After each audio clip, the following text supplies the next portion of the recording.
Well, hello everybody. How are we doing? I would love for you to go ahead and drop me a note in the chat and just say hello. It's great to see. I can't see everybody at all times on the screen, so just to see your names flash by means a lot. If you haven't been to one of our TWE BrainTrust before, we start off the meeting in this sort of presentation format, and we're going to be handling the questions via chat. So please, let's go ahead and get used to using that format. Would be fantastic. Cameras on or off are your choice. It's wonderful to see your face, but more than happy to have you show up or not. And don't forget, if you want, you can always change your name. So that's fine too. I see lots of friendly faces, lots of friendly names already coming in. So we're gonna have a good one today. My goal here is to be brief, be bright, and be gone. And so we're gonna get going right away, with your permission, and then we're gonna have some time to answer some questions a little bit later on. Let me just switch over. Wonderful, wonderful Zoom. There we're going. Give me a thumbs up if you can see that, and it's coming through loud and clear. So we're going to talk about choosing your new normal, the operative word there being choice. We're going to talk about how we establish habits and how we establish habits that we know matter so that they are the easiest thing to have happen. And there's lots of natural flow to them. When we go through today, as always, we're going to do a little bit of housekeeping at the beginning here, get through that fairly quickly. I'm going to give you my view on habits. Habits are a complex subject. There's lots of things that we can talk about. So I've really zeroed in on two key takeaways that I want you to leave with. We could do a treaty on habit. We could blow the subject out in its entirety, and I think the chances are we wouldn't leave with a couple of key footholds that you can use to approach the year. There's going to be a small activity within the middle of this. There are going to be some opportunities for your next steps, and what are those going to be? But I'm going to, we'll do some general context, but again, it's about those two key takeaways. When we're about at the 30-minute mark, I want to make sure by that time we're breaking into your questions. For this session, because we've been posting these on YouTube, we're going to use the format that you'll type in your question into the chat. We've got a producer and a moderator in the background that are going to help us get down to which question is next. We'll get through as many of those as we can. Once we feel like we've exhausted that, sort of at the 15-minute mark, we will go ahead and have anything team, leadership, culture related. If it's something that's really bothering you, if you got a general question, I'm happy to save some time at the end to answer those if we've exhausted everything else. 5 minutes to the hour, we are going to have a door prize. So for those of you in the room at that point, we will be sharing this, a book which is not the only text or whatnot that I point people to when it comes to habits, but it's definitely it appears in what we're talking about today, and it's a great source. So if you don't win the door prize, consider getting that book, and eventually, hey, we'll have a link. It will have an Amazon link that you can use, so you can buy it from us or something. I don't know, but for right now, that's the book that I would point you to if you haven't seen it before. A really good, thorough exploration of why some habits are successfully adopted and other ones aren't. However, it is also a big book, so we're gonna save you some time and get you down to some things you can use right now. Generally, we're going to be following Chatham House rules, so understand that within the course of this presentation, anything that is shared or said, we'd like you to show some professional courtesy and make sure that it stays in the room. If you're able to fix a name to a thought. So what happens in the TWE BrainTrust stays in the TWE BrainTrust. Questions for the purpose of the meeting. we're going to be using Zoom. That's the best way to do it. However, if you've got follow-up questions or if you've got any kind of request, you can reach out to me directly, or you can reach out to the team at TeamWorkExcellence.com. That's where we really handle the questions that are coming out of these sessions. For those of you who haven't worked with me while I've been with TWE, because I see a lot of faces there of people that I've worked with over the years, or if you're unfamiliar with the company, perhaps we've worked together, but not in this capacity. Our mission here is really to focus leaders on what's important for them today to make them successful. It's to create the momentum through teams and good process to help them succeed ongoing, and then to look at the underlying supports around design and culture that are going to really define the business that you're in, and in many ways reflect who you are and determine whether or not you feel that your place of work is really a great fit for you. So, that's where we're focused. And I say that because I want to lead into why am I talking about habits? Many of you I've worked with in a coaching role. We know that habits are a big part of turning us towards positive behaviors. But larger than that, systemized and habitual and pattern-based design and really incorporating that into what we do is part of every transformation that we do. And that it doesn't matter if it's coaching a leader, or if we're norming a team, or if we're getting a group of vendors all together to act as a pseudo team, or if we're helping a mom and pop shop increase their maturity and really redesign processes and systems, or if we are working in a larger organization, working on engagement or culture or something where we're really approaching what's the vibe in the business. All of these at some point have to be reinforced by good, repeatable process, habits, systems, patterns that are natural for that business to be in. So I rely on my clients being able to have repeatable success and really bring these into the underlying support behind what they're doing. And so we're never far away from this. But for the purposes of today, we thought new year, people are often thinking about it. Let's think about it in context of goals and whatever your new intent is, or your vision for yourself, or what the desire that you're facing is. Okay. So with that, I want to get down to the two things that I want to hand off. And we're going to cover a lot of other aspects of habits as we go. But before we do, I'm going to just quickly launch this poll here for us. So what I'd like you to do is I'd like you to connect with why are you in the room here today?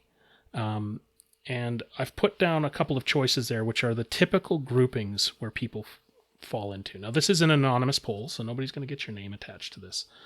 But when we're talking about advancement, time, social, physical and mental wellness, is it a professional pursuit, or is it really about your own focus and acuity? What would be your motivation for adopting a new habit?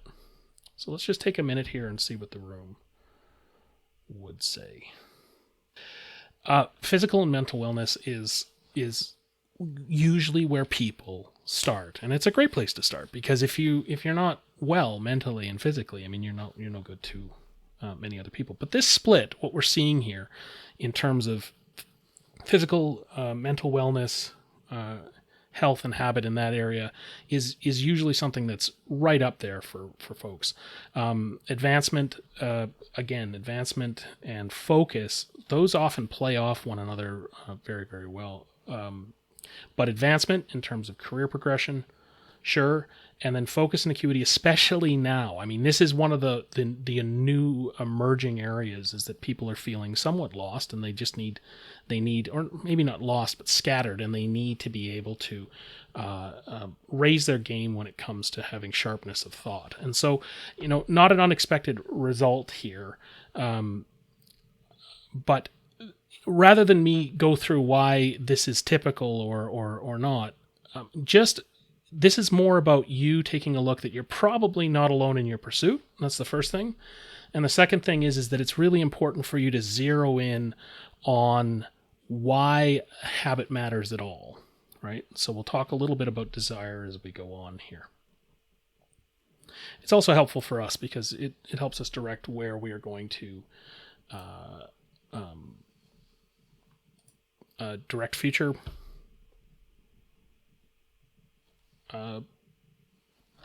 presentations, etc. Okay. I think that poll is closed and off your screen. I sure hope so. It's not always easy for me to tell from this side. As I said, we're going to be working from this book for part of it, and so I'm going to credit where credit is due. One of Duhigg's big premises within this book, which we're going to start with, is that habits are tools, not goals. So I'm not going to just recite his work, but I think it's important that we zero in on this. Goals, intent, the vision for yourself, these are larger things. The habit is what makes those things more possible. And a stacked set of habits actually are what get us there. So let's just make sure that we're looking at habits for what they are. If you're doing a habit for habit's sake, it's probably not a great thing to choose. The habit's got to be getting you somewhere, making something else possible, giving you that stepping stone. So for this, I want you to conceptualize something here. Whether you're moving into a meeting or you're talking about your year or you're talking about just your day, we have a pretty good read on most of the time that we are either in a state of flow, where we're in a state of really we're in the zone, and we've got a great balance between our creative anxiety and our calm and control. That's when we're right where we need to be, and we know things are working. Or we're in a state where that's not the case, and we're struggling, and we're having to push, and we're having to really jam something through for ourselves, or just do it because we said we were going to do it. When this is happening. It can happen in the micro when it's after a meeting or when you're dealing with staff. It can happen on a project, so it's very large. But for the purposes of this, let's just talk about your day. So at the end of the day, you can probably stick your thumb up in the wind and say that was a good day, or that was a hard day. That day I managed to get through and felt like I was right where I needed to be, or that day felt like it was a little bit of a push. So think about a day like that. And here's my question for you that I'd like you to respond in the chat with. When we think about a good day or a bad day, let's first answer the question, what's the one thing that you could put your finger on? It doesn't have to be the only thing, but just what's a hallmark of a good day? What's something that's going to, for you, really set you on the right path? What's something that you're going to do? So tell me something that that when you do that thing, it results more often than not in you setting yourself up to have a pretty good day. Notwithstanding that there can be unforeseen circumstances, but generally it puts you in the best possible headspace. What predicts a good day for you? So you can read along in the chat, or I'll call a couple of these out. So we have prioritize. We've got to make sure that we prioritize what we're about to do. Some people start with service. Healthy breakfast. All right. That's a good one. Yep. Starting early enough. Being on schedule is another one. Okay, so keep those coming in for a minute. The counterpoint to this is, what is something that you engage in that typically is a pretty good indicator, or as you look back on your day, would probably put you on the wrong course, would put you on the back foot. So what would be something that usually results in a less than stellar day? Put a negative sign in front of these so we know that you're indicating that it's a difficult day. Okay, so what's something you do that you do, and it usually takes your day sideways? Could be early in the morning, could be midday, whatever that is. We've got one here for unexpected meetings and meetings that go too long. I will do my best to not be a source of angst for you in this case. Okay, unstructured demands. Feeling like you're on the back foot, rushing, Yeah, being pulled in too many directions, skipping a routine, dealing with a surprise. Those wonderful little bombs that are dropped in our laps. Okay, so when we look at these, either on the day scale or when we look at it in the micro, and I'm going to talk about one of the ones that I've have experience with, is really in the micro.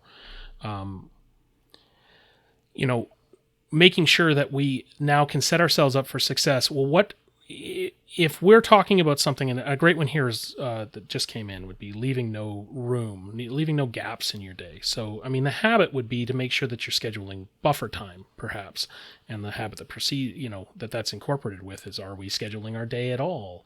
And then, of course, we have to step back and say, what sets up whether or not we're going to pick up our day timer or our journal or open our phone and actually do that step. And when does that happen? So let's get into the micro a little bit here. But before we do, the point here is that we have good days and we have bad days, right? And people are like, okay, well, there's a balance of good and bad. But the first thing that I want you to latch on to is that the days, although there can be unforeseen circumstances, by and large, a day that's full of struggle, or a meeting that's full of struggle, or, the occurrence of struggle at all versus flow is simply not entirely random. This is something that is choice-based. Not entirely, okay? So, of course, the universe is going to throw ripples at us that we have to react to. And as leaders, this is our number one job. But the condition in which you set yourself up to move into a certain area of performance, be it a day or a meeting or a project, they are not entirely random. They are something that can be manipulated through design. And when we look at this, we look at, well, what makes that setup, that habit, that thing that we're going to do to help us succeed, what is going to be something that we can do to really make that happen? And in order to do this, what is really important, and this is where we go back to habits are tools, not goals, is the fact that we have to look at the size of the thing we're asking ourselves to do. How big is it, and how much willpower does it take, or how natural is it, or how easy is it to just sort of instigate? And so one of the things that I thought I would share, because it's just such a minor example, it's such a small sort of micro example, but it really made a difference to me when I'm dealing with all of you, is as a coach, I've got to take a lot of notes. And so last year, when we moved into a virtual space, and when the transition between meetings, where I wasn't moving to another person's office and instead I was simply opening another Zoom meeting, began to fall apart for me. Here's what happened. So what I noticed was that everything started to get very, very messy, and I needed to address the fact that my transition between clients wasn't great. And so I had to address not only what my behaviors were between those two sections, but why they were flawed. The big difference for me ended up being, and I'll just sort of move my camera here for a minute. It was actually one of the triggers were environmental. I've got these sort of coded names on these manila folders. Now I'm still working paper because I like that tactile experience. But the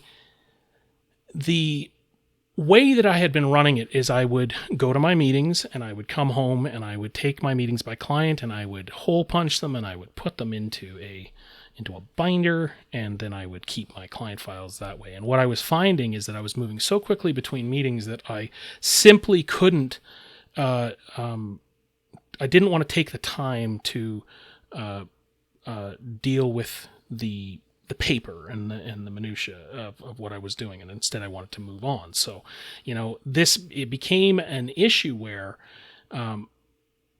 the way in which I was moving, the habit that I had of trying to take detailed notes and move on, it did not work out.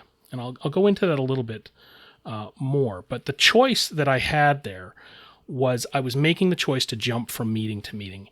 And my old systems, the old environment, the old ecosystem that I put around myself for doing that simply didn't work anymore.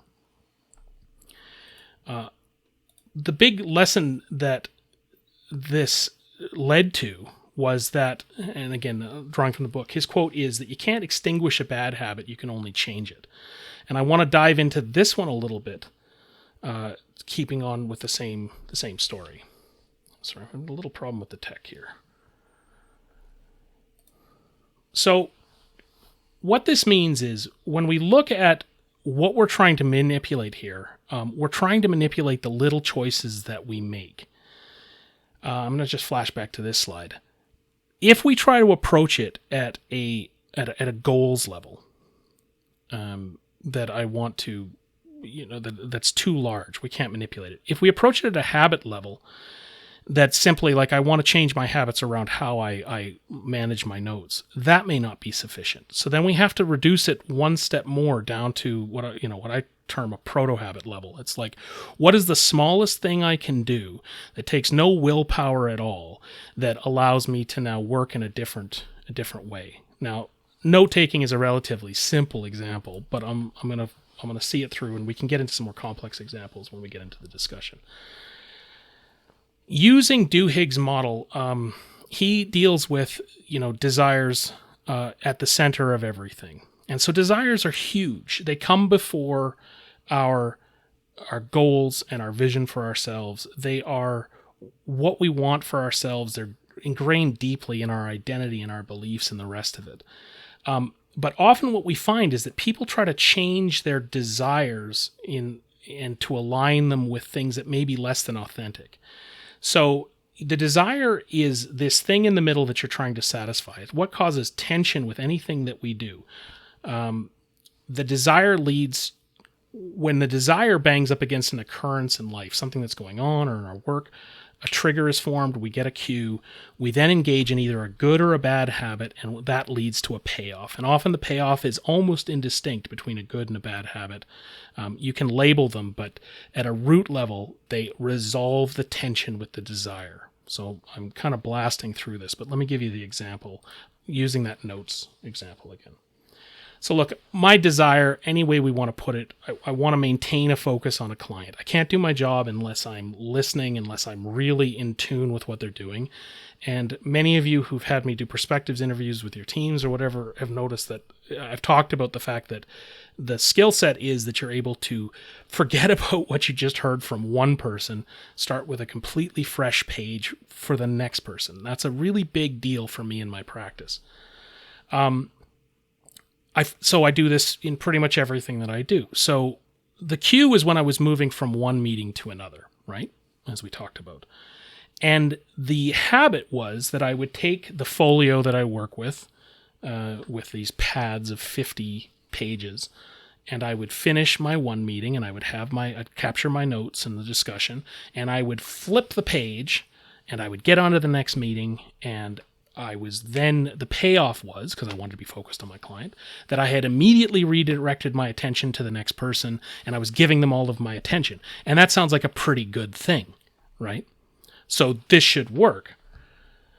The issue is that then at the end of the pad of 50 pages, I was still busy getting on to the next client. And so I would have these pads that I had to now digest, or I'd come home. And again, I had to hole punch them and get them into these binders. And that didn't work. And so I would have, just stacks of paper cluttering my workspace.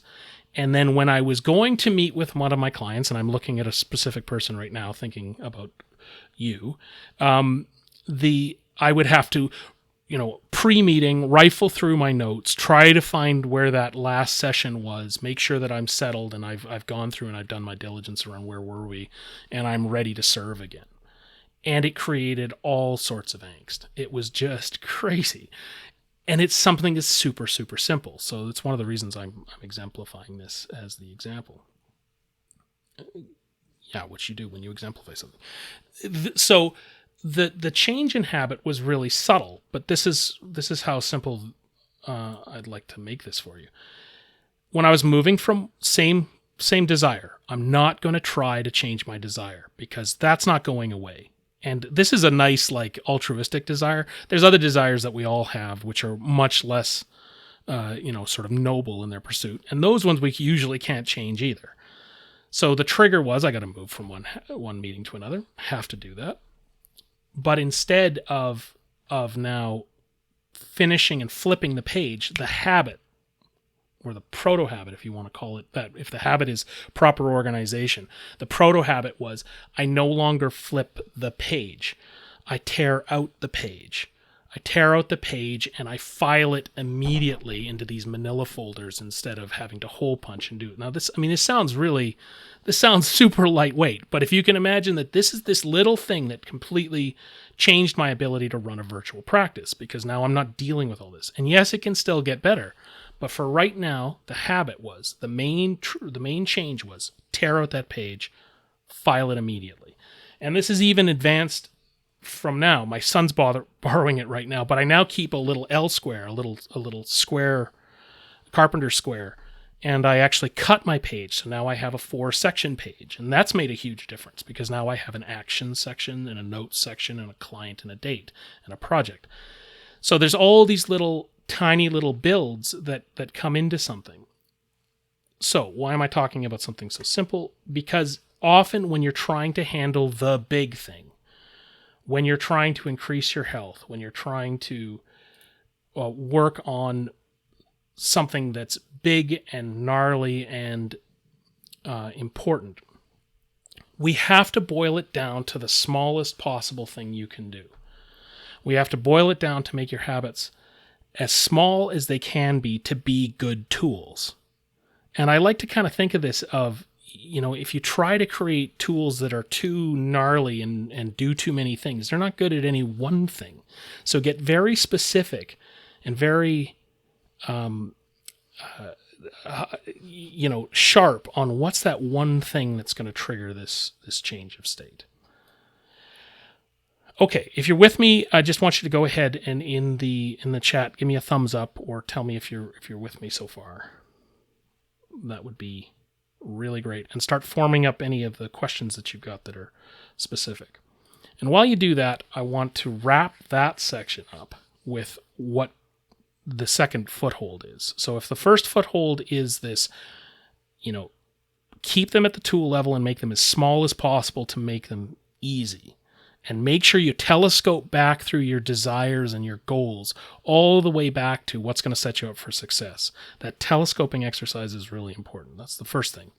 The second thing is consider your desires as unchangeable. Now, in truth, they're not, and they do develop, but there are some base level beliefs and identity and urges that by and large, we don't want to touch because you don't have time.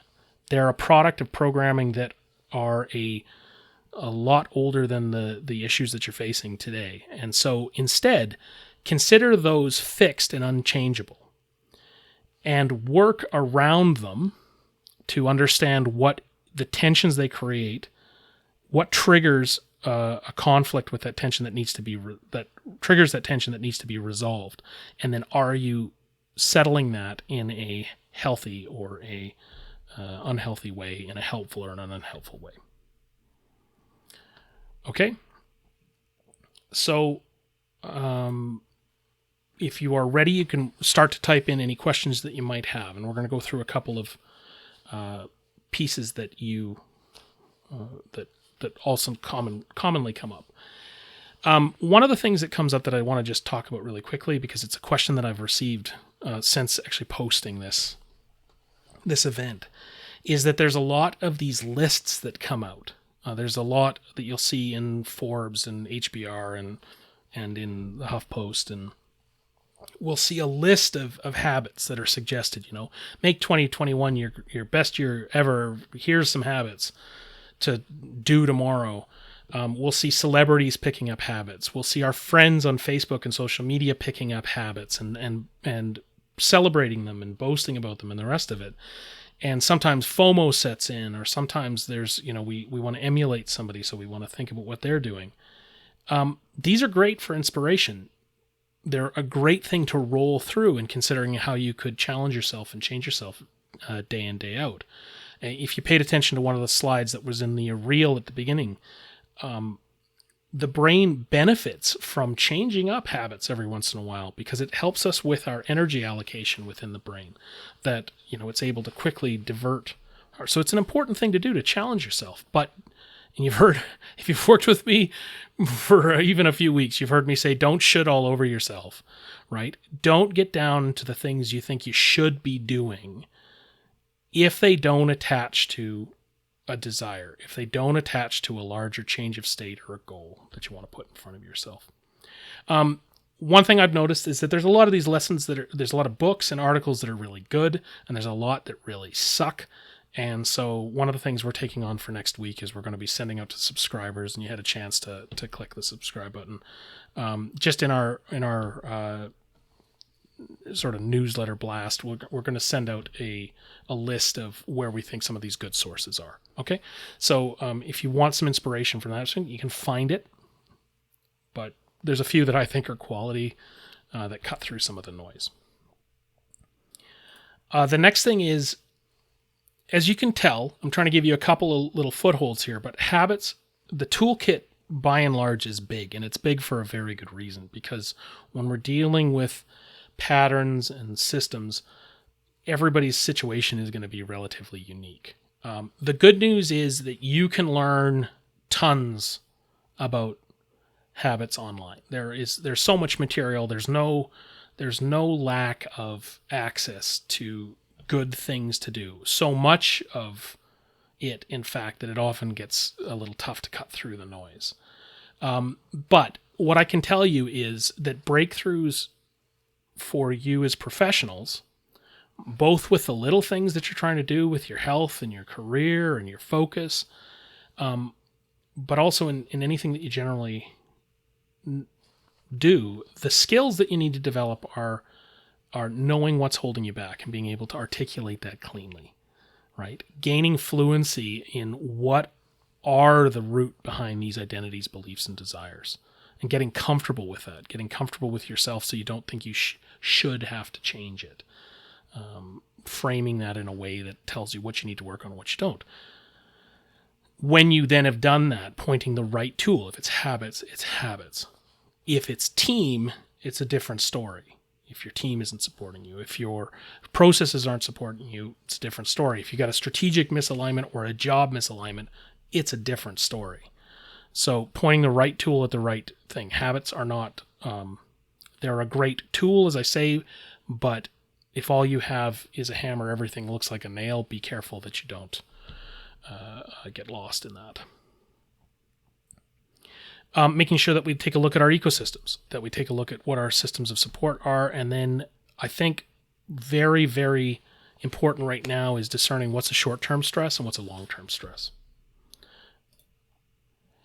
So with that, I want to get on to the questions, and I'm getting a reminder here that we are 7 minutes over what I wanted to be at this point. So we're gonna move on. But I wanted to leave you with, if you're not familiar with the writing of Naval Ravikant, he's a great one to follow, pretty inspiring.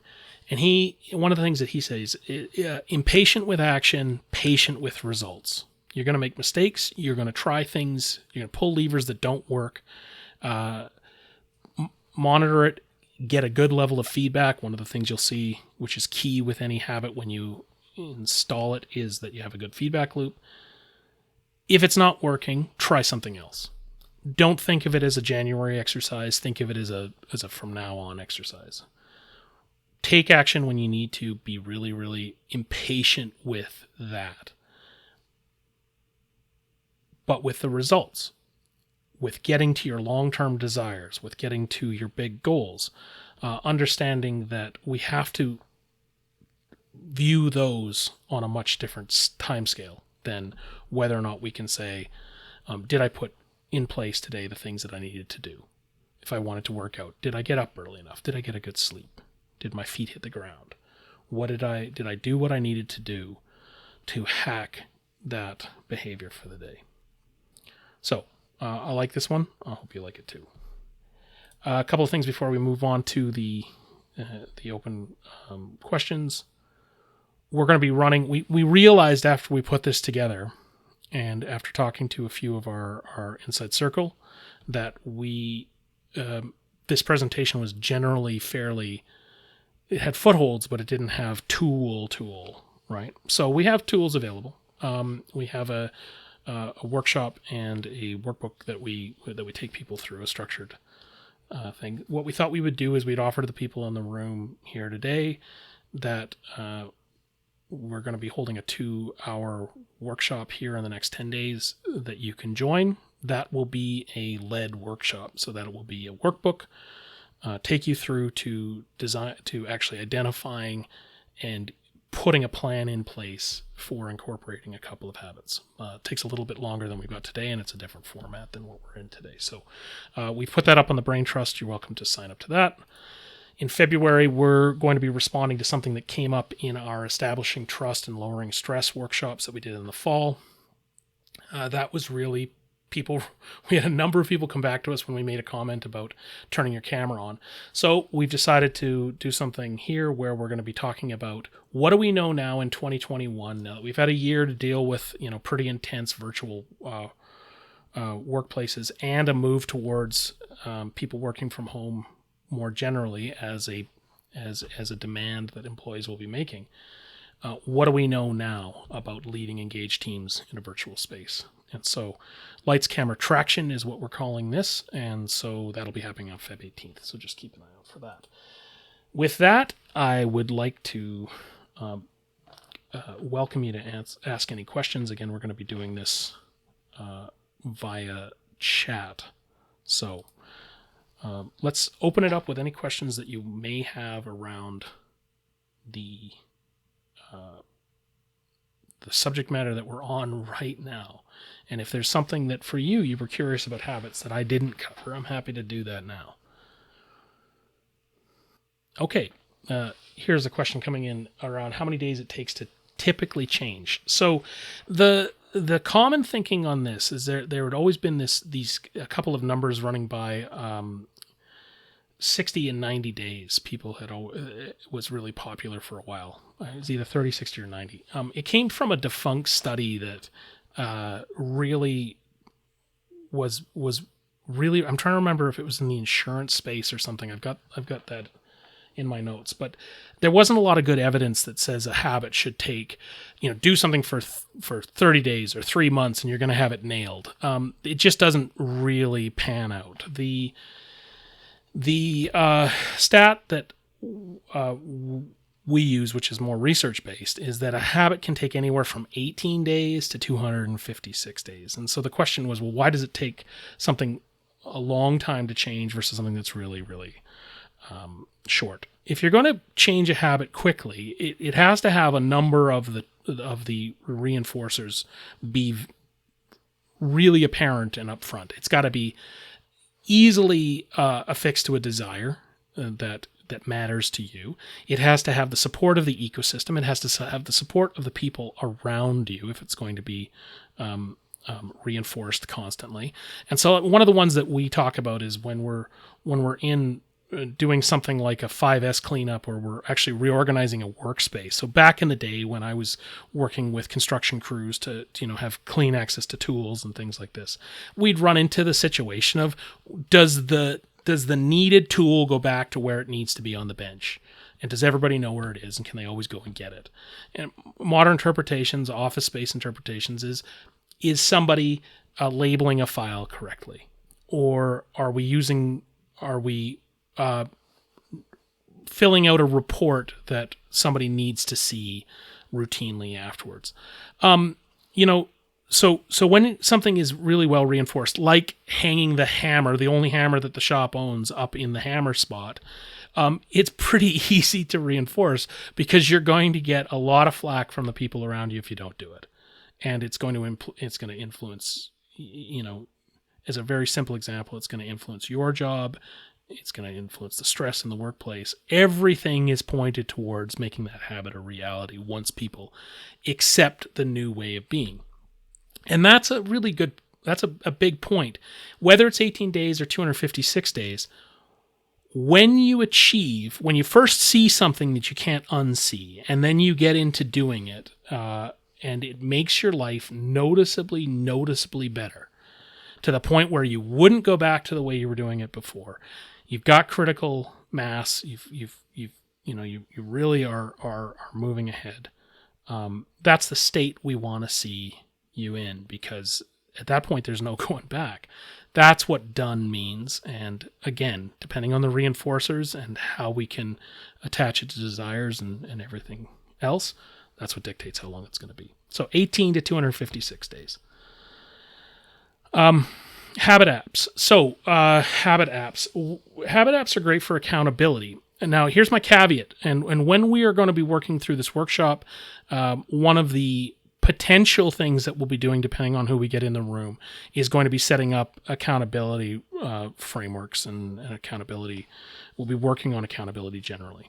Habit apps deal with accountability. And a lot of the ones that we use now, you can invite circles, and I use these, where we'll put a pod together and we'll have people within that pod or that mastermind accountable to each other to see how they're doing on their goals.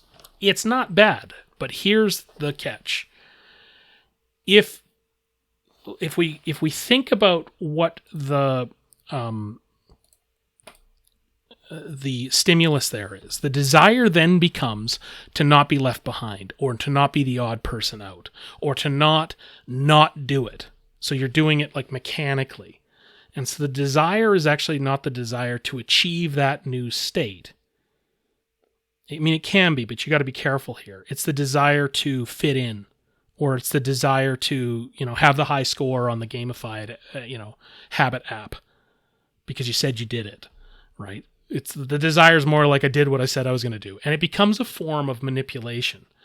And the issue is if that then goes away, you have nothing underpinning the app that's underpinning the desire, underpinning the habit, that's real, right? And so it's a big reason why people fail. It's one of the biggest reasons why when people are smoking and trying to quit smoking, that they fail, right? Is because they put in a system in place where the stimulus, the payoff, and the feedback are not actually attached to what is going to help them resolve that bad habit in the long term. Okay, so that's my thought on habit apps. They're useful to a point, and they're fun to a point when you're doing them in a pod. But you got to be careful that you don't lose the net, that that you fail to affix the why you're doing it, and you run the risk of shoulding all over yourself, right? And so I hope that answers your question. Incremental goals and milestones. Milestones and goals in general are really interesting. I'm trying to get to my question and answer slide so I don't get anybody confused.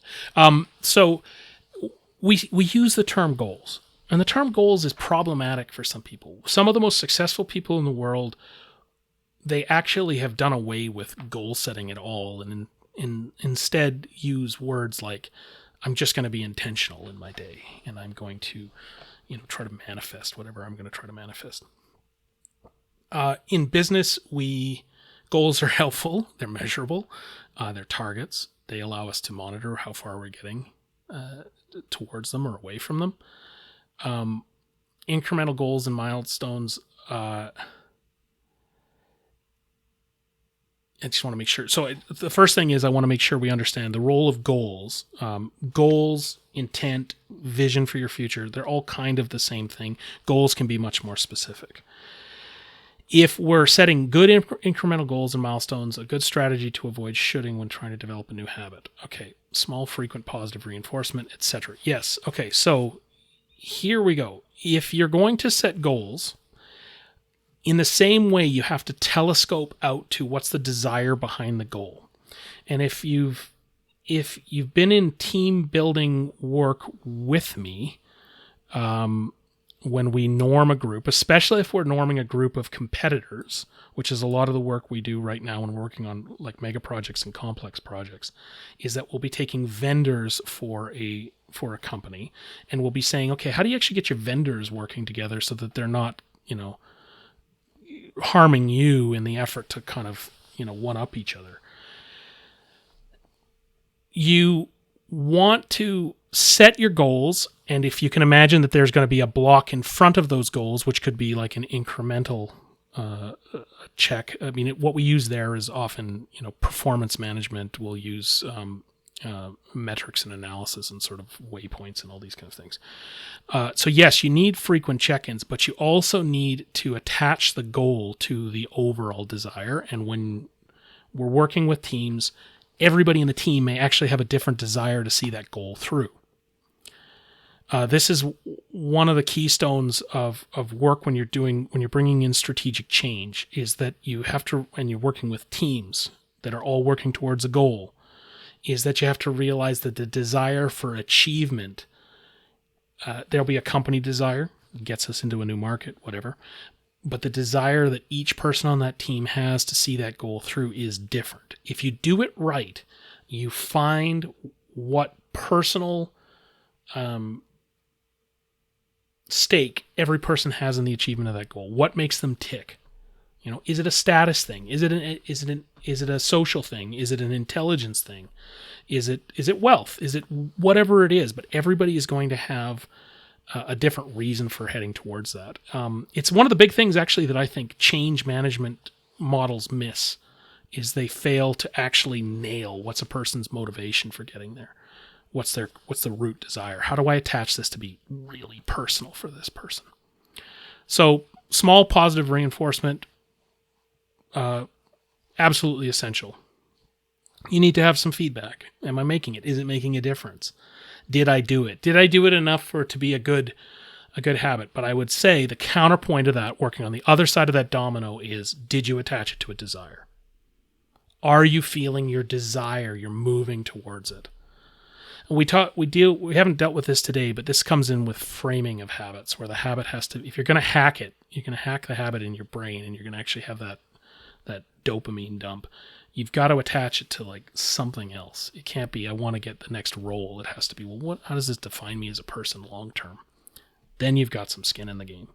So without trying to dance around it, I think, yeah, you've got to work both sides of the equation. Does that help? Hey, be brief. There you go. So that's Tim's version of being brief. Yikes. Okay. Where are we with everything? If you're getting value from this, please, again, I can only see about 4 of your faces right now, so I'd love to get a little bit of feedback in the chat there. In fact, maybe I'll just do that now. We are going to be sending out a quick response. So expect to see that in the next couple of days. It really helps us to say, did we hit it? If you've been in our past sessions or if you've seen them on YouTube, same thing. Love to hear your feedback. Okay, but with that, we're down to 3 minutes, give or take, I believe. 7 minutes. So for anybody who's left in the room, I think we can go ahead and we can start taking a look at who will walk away with the Duhigg book. And if there's nothing left, I'll just sort of ask you to feel free to fire any other questions that you might have in the last, the closing minutes of what we're doing here. So I guess what I will say is thank you very much for your time, taking the time to invest in yourself. And I hope that you found value in it. And I look forward to catching up with each of you personally, hopefully in not too long a time. It would be great to say hi, because a lot of you I haven't seen for quite a while, in person anyway. So thank you so much for taking the time, and I appreciate it. I appreciate you very much. So have a great day and stay safe, please.